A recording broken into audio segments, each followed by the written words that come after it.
यह है किस्सा कहानी और आप सुन रहे हैं आचार्य चतुरसेन शास्त्री का लिखा हुआ उपन्यास वयं रक्षामा। मैं हूं मंजीत ठाकुर। आज सुनिए इस उपन्यास का दूसरा अध्याय, तू न प्रथम है न अंतिम। उपत्यका का वो प्रांत विजन और सघन था। वहां निर्मल जल का सरोवर था।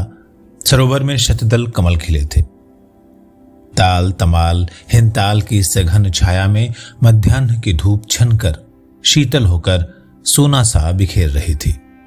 मंद पवन चल रहा था। सरोवर में चक्रवाक, सारस, हंस आदि नाना विहंग थे। तरुणी एक विशाल शालमरी वृक्ष के नीचे सूखे पत्तों पर लेट गई। हंसते हुए उसने कहा, अब तू आखेट ला। तरुण ने धनुष पर हाथ डाला, गर्दन ऊंची कर इधर उधर देखा। वो लंबे लंबे डग भरता हुआ वन में घुस गया। एक हरिण और कुछ पक्षी मारकर वो लौटा। तरुणी ने फुर्ती से अरणी घिसी, सूखे ईंधन में अग्न्याधान किया। तरुण ने आखेट के मांस खंड किए। दोनों ने मांस भून भून कर खाना आरंभ किया। तरुणी बहुत भूखी थी। वो रुच रुच कर मांस खाने लगी। कभी आधा मांस खंड खाकर वो तरुण के मुंह में ठूंस देती, कभी उसके हाथों से छीन कर स्वयं खा जाती। खा पीकर तृप्त होकर वो तरुण की जांघ पर सिर रखकर लेट गई। दोनों भुजा ऊंची करके उसने तरुण की कटी लपेट ली। वो बोली, बड़ा हस्त लाघव है तुझमें। मुझे प्रयास करना ही न पड़ा, आखेट सहज ही मिल गया। तरुण ने हंसकर कहा, तू किस कुल का आर्य है? वैश्रवण पौलत से हूं। तूने कहा था तेरा मातृकुल दैत्यकुल है। हां।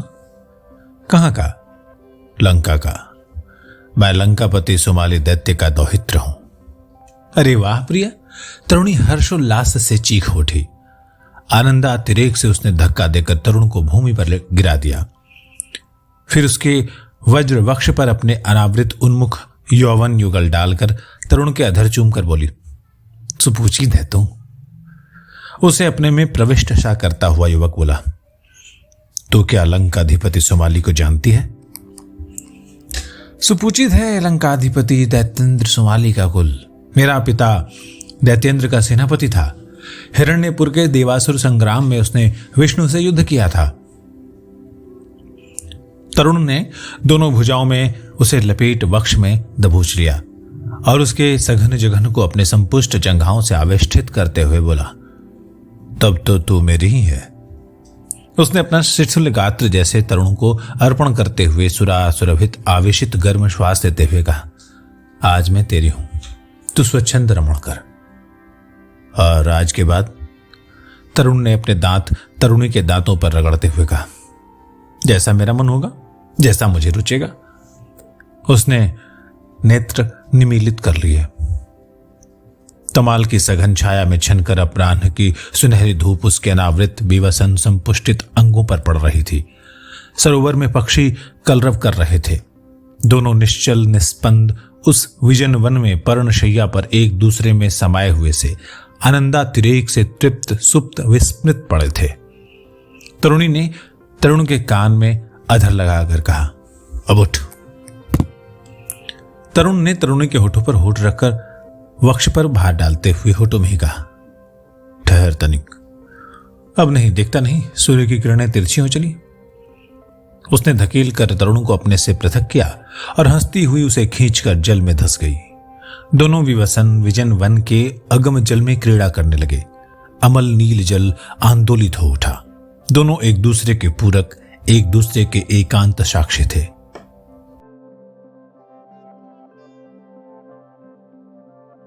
दोनों के मुक्त यौवन कभी जल तल पर और कभी जल गर्भ में मिथुन मीन से विचरने लगे। कभी तरुणी जल में डुबकी लगाती, तरुण उसे ढूंढ लाता। कभी दोनों तैरने चले जाते दूर तक, कभी दोनों संश्लिष्ट होकर तैरते। कभी उनके वक्ष परस्पर टकराते, कभी अधरोष्ट। कभी तरुणी जल की बौछार तरुण पर मारती, कभी तरुण उसके विवसन अनावृत गात्र को दोनों बलिष्ठ भुजाओं में सिर से ऊंचा उठाकर जोर से किलकारी मारता। सूर्य क्षितिज पर झुक चला। आंत क्लांत तरुणी तरुण का हाथ थाम कर जल से निकली। जलबिंदु दोनों के अंगों पर ढर ढर कर मोती की भांति इधर उधर भूमि पर बिखरने लगे। वो एक शिलाखंड पर अलस भाव से उत्तान लेट गई। अपराह्न की पीली धूप उसके संपूर्ण विवस्त्र गात्र पर फैल गई। तरुण भी वहीं आकर खड़ा हुआ। जल उसके लौहगात से टपक रहा था। उसके बाहुपाश में बहुत से शतदल कमल पुष्प थे। उन्हें उसने तरुणी पर बिखेर दिया। तरुणी ने उसके गात को भरपूर दृष्टि से पीते हुए कहा, कमनीय है तू रमण, प्रिय है, प्रियतम है। श्रृंगार दे मुझे, कपोलों पर लोद्र रेणु मल दे, कुचों को शैलेय से चित्रित कर, सघन जघन को अरविंद मकरंद से सुरभित कर, चरणतल को लाक्षारंजित कर, कुंतल वृत्त में ये शतदल कमल कूथ, पिंडलियों में लाल मसल। मेरे निकट आ, परिरंभन दे मुझे, विश्रांत कर ओ प्रिय प्रियतम। तरुण ने विधिवत रमणीय रमणी को श्रृंगारित किया, कुचों को शैलेय से चित्रित किया, कपोलों में लोध्र रेणु मला, अधरों पर लाक्षा रस, केशों में कमल गूंथे, जघन को मकरंद से सुरभित किया, भुजाओं में मृणाल वलय लपेट दिए। रमणीय रमणी वो श्रृंगारित हो मूर्तिमती शांति वनश्री सी दीप उठी। तरुणी का श्रृंगार संपन्न करके तरुण ने हंसते हुए पूछा, अब और तेरा क्या प्रिय करूं? तरुणी ने अपने भारी भारी पलकों में बंकिम कटाक्ष भरकर आपाद तरुण को विवसन देख दांतों में लाल लाल जीभ को दबाकर शीतकार सी करते हुए मंद स्वर में कहा, अब परिरंभण दे, आप्यायित कर, चुंबन कर, सर्वांग चुंबन कर। उसने दोनों भुज मृणाल ऊंचे फैला दिए।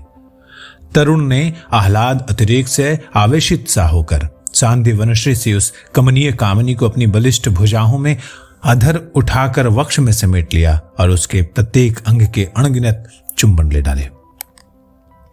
आनंद विभोर होकर रमणी ने अपनी भुजवल्लरी रमण के कंठ में लपेट शत सहस्त्र प्रतिचुंबन दिए। वो जैसे तरुण के अंग प्रत्यंग में संपूर्ण धस गई। जगत जैसे खो गया। अस्तंगत सूर्य की रक्तिम रश्मियां वनश्री को रंजित करने लगी। तरुण ने धीरे से रमणी को शिलाखंड पर बिठाकर अधोवस्त्र दे नीवी बंधन किया, स्वयं कटिबंध पहना, मृगाजिन धारण किया, फिर उसके लाक्षा रंजित चरण युगल गोद में लेकर कच्छप चर्म निर्मित उपानत चरणों में डाल चर्म रज्जु बांधने लगा। तरुणी ने चरण नख का तरुण के वक्ष पर आघात करके कहा, कमनीय है तो रमण, सच सच ऐसा और नहीं देखा। और भी देखे हैं तूने? बहुत। कितने? मैंने गिना तो नहीं। इतने सही यौवन में? मुझे इसमें अभिरुचि है। काहे में? नित नए यौवनों के आस्वादन में। पर अब तो तू मेरी है। वाह, ऐसा भी कभी होता है? मैं दैत्य कन्या हूं, दैत्य वाला की मर्यादा नहीं है। कैसी मर्यादा? जहां मेरा मन होगा रमण करूंगी। और मैं? तू कमनीय है, रमणीय है, तेरा मातृकुल और पितृकुल वरिष्ठ है, तेरा सहवास सुखकर है। तू भी आ जब जी चाहे। मैं तुझे प्यार करता हूं। प्यार क्या होता है?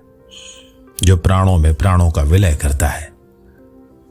तो तू प्यार कर, अनुमति देती हूं, किंतु तू ही कुछ पहला पुरुष नहीं है। तुझसे पहले बहुत आ चुके हैं, तू ही अंतिम नहीं है, और अनेक आएंगे। तरुण के नेत्रों से अग्निस्फुलिंग निकलने लगे। क्रोध से उसके नथुने फूल गए। उसने तरुणी के चरण गोद से गिराकर उसे जोर से शिलाखंड पर धकेल दिया और खड़े होकर कहा, नहीं, अब और नहीं आएंगे। अब जो तुझे छुएगा उसी के साथ तेरा मैं तत्क्षण वध करूंगा। यह मेरी मर्यादा है कि एक स्त्री एक ही पुरुष की अनुबंधित हो। धक्का खाकर गिरने से तरुणी को आघात लगा। उसका श्रृंगार खंडित हो गया। उसने सर्पिणी की भांति चपेट खाकर उठते हुए वेग से तरुण के वक्ष पर पादाघात किया। पादाघात खाकर तरुण लुढ़कता हुआ भूमि में गिर गया।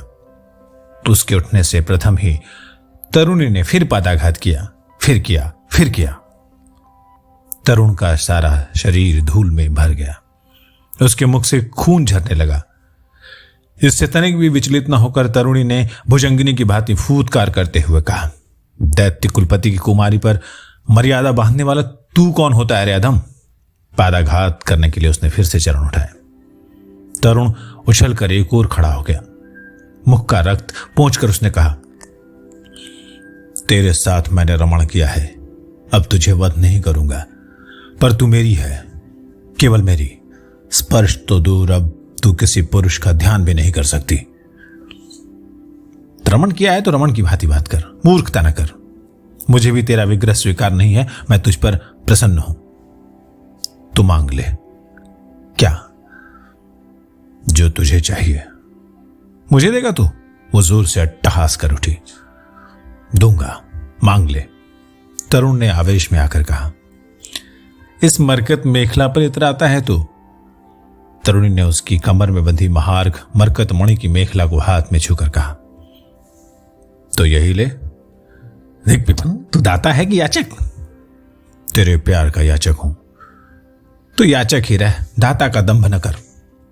उसने आगे बढ़कर तरुण की कमर में बांह डाल दी और हंसकर कहा, आ चल, ग्राम चल, एक भांड मद्य पिया। ग्राम आऊंगा, पर मद्य पीने नहीं, तुझे हरण करने। ये कैसी बात? ये मेरी संस्कृति है, रक्ष संस्कृति। कुमारी का हरण हमारे लिए वैध है। हरण की हुई कुमारियां हमारी अनुबंधित होती हैं, और तू मुझे अनुबंधित करेगा? तेरा साहस तो कम नहीं है रे रमण। मैं रमण नहीं, रावण हूं, रावण। पौलक्ष्य, वैश्रवण, रावण, भूलना नहीं है नाम। वो तेजी से एक और चल दिया। तरुणी अकेली उस विजन वन में खड़ी उसे अनिमेष देखती रही। अंधकार उपत्यका को अपने अंक में समेट रहा था।